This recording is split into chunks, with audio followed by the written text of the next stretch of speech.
பாதுகாப்பான ஊரான கரூருக்கு விஜய் தைரியமாக வரலாம். அண்ணாமலை.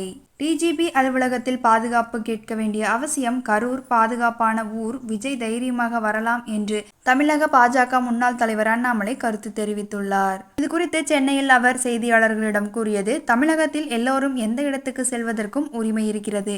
என்னை பொறுத்தவரை கரூர் சென்று பாதிக்கப்பட்ட மக்களை சந்திப்பதற்கு டிஜிபி அலுவலகத்தில் பாதுகாப்பு கேட்க வேண்டிய அவசியம் தமிழகத்தில் இல்லை.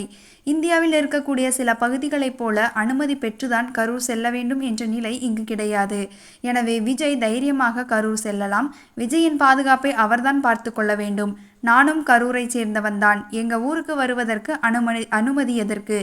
கரூருக்கு வருவது கடினம் என்றால் எங்க ஊரில் பூதாகரமான மக்களாயிருக்கிறார்கள்.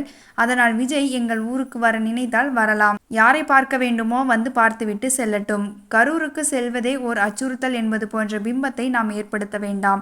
இது நமது தமிழகத்தை நாமே தாழ்த்தி கீழே இறக்குவது போல் ஆகிவிடும்.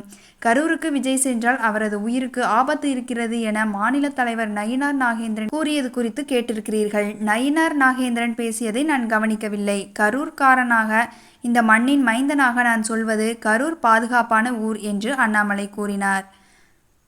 முன்னதாக திருநெல்வேலியில் செய்தியாளர்களிடம் பாஜக மாநில தலைவர் நயினார் நாகேந்திரன் கூறும்போது, கரூருக்கு தாவேகா தலைவர் விஜய் சென்றிருந்தால் அவர் உயிருக்கு யார் உத்தரவாதம் கொடுப்பது?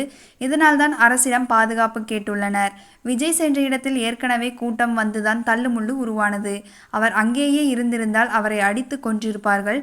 இப்போது மீண்டும் விஜய் அங்கு சென்றால் கூட்டம் வரத்தான் செய்யும், தள்ளுமுள்ளு ஏற்படத்தான் செய்யும். அந்த சாக்குப்போக்கில் விஜயையும் சேர்த்து காலி செய்துவிட்டால் என்ன செய்வது? மக்களை பாதுகாக்க வேண்டியது அரசின் பொறுப்பு. அதை திமுக அரசு செய்ய தவறிவிட்டது.